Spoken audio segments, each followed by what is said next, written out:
Topic है DLC, differential leucocyte count. DLC भी हमारे इम्यून सिस्टम का पार्ट है। Monocyte, eosinophil, neutrophil, lymphocyte, basophil.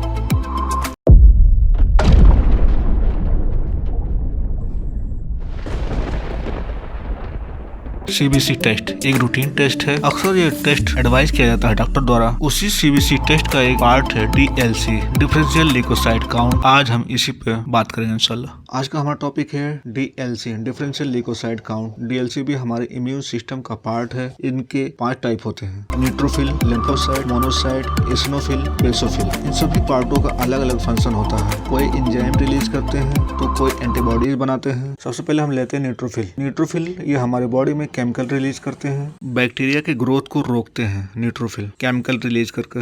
Neutrophil का नॉर्मल रेंज कितना होता है? 40% से लेकर 70% तक ये हमारे न्यूट्रोफिल होते हैं। अगर यही न्यूट्रोफिल हमारे बॉडी इंक्रीज हो जाता है तो हम उसे क्या कहते हैं? न्यूट्रोफिलिया। न्यूट्रोफिलिया की कॉजेज क्या है? बैक्टीरियल इन्फेक्शन हो, स्मोकिंग इंजरी हो, इन्फ्लेमेशन हो, सीवियर एक्सरसाइज कोई कर रहा हो या स्टेरॉइड यूज कर रहे हो तो इन सब में न्यूट्रोफिल का काउंट बढ़ जाता है। इसे हम न्यूट्रोफिलिया कहते हैं। अगर न्यूट्रोफिल का काउंट कम हो जाए तो हम उसे क्या कहते हैं? लेस देन 40% से तो उसे हम न्यूट्रोपीनिया कहते हैं। इसका कॉजेज क्या होगा? HIV, एड्स हो, या प्लास्टिक एनीमिया हो, बोन मैरो फेलियर हो, कीमोथेरेपी एंड रेडिएशन ले रहे हो, या ल्यूकोमिया हो। सेकंड हमारा है लिम्फोसाइट। ये हमारे बॉडी में एंटीबॉडीज बनाते हैं। इनका नॉर्मल रेंज होता है 20 से 40%। अगर इनका नॉर्मल से कम हो जाए तो हम उसे लिम्फोसाइटोपिनिया कहते हैं। कौन कौन सी बीमारी में लिम्फोसाइट का काउंट कम हो जाता है? कीमोथेरेपी ड्रग्स ले रहे हो, ब्लड डिजीज हो जैसे हस्किन रोग या वायरल हेपेटाइटिस हो, ऑटोइम्यून डिजीज हो जैसे ल्यूपस रोग, या स्टेरॉइड इस्तेमाल कर रहे हो।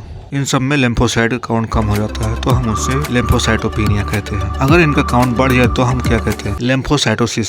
इसका कॉजेज क्या होता है? वायरल इन्फेक्शन हो, साइटोमेगालोवायरस हो, कैंसर ऑफ ब्लड हो, मोनोन्यूक्लियोसिस हो। इन सब बीमारियों में लिम्फोसाइट का काउंट बढ़ जाता है। थर्ड हमारा है इसिनोफिल। इसिनोफिल अपने ग्रेन्यूल से केमिकल रिलीज करते हैं। एलर्जन एंड पैरासाइट को डिसेबल करते हैं। इनके नॉर्मल रेंज होते हैं 2 से 6%। अगर ये नॉर्मल से बढ़ जाए तो हम इसे इसिनोफिलिया कहते हैं। इनकी कॉजेज क्या है? कौन कौन सी बीमारी में बढ़ जाते हैं? जैसे अस्थमा हो, हे फीवर हो, स्किन डिसऑर्डर हो, या फिर ऑटो इम्यून डिजीज हो, या फिर पैरासाइट इन्फेक्शन हो जैसे में बढ़ जाते हैं। अगर इसिनोफिल का काउंट नॉर्मल से कम हो जाए तो हम उसे इसिनोपिनिया कहते हैं। इसका कॉजेज क्या है? क्रॉसिंग सिंड्रोम हो, अल्कोहल इंटॉक्सिकेशन हो, या फिर सेप्सिस वगैरह हो में इसिनोफिल का काउंट कम हो जाता है, जिसे हम इसिनोपिनिया कहते हैं। नेक्स्ट हमारा है मोनोसाइट्स। ये हमारे बॉडी में माइक्रोफेज बनाते हैं। पैथोजेनिस के अगेंस्ट ये डिफेंस करते हैं। साथ ही बैक्टीरिया, इन्फेक्शन या वायरस को एलिमिनेट करते हैं। और भी सेल या WBC को एक्टिव करके ये एक टाइप के फेगोसाइटोसिस बनाते हैं। मोनोसाइट का नॉर्मल रेंज कितना होता है? 2 से लेकर 10% तक होता है। अगर मोनोसाइट का काउंट बढ़ जाए तो उसे हम मोनोसाइटोसिस कहते हैं। इसकी कॉजेज क्या है? कौन सी बीमारी में मोनोसाइट का काउंट बढ़ जाता है? बैक्टीरियल इन्फेक्शन हो, या वायरल इन्फेक्शन हो, फंगल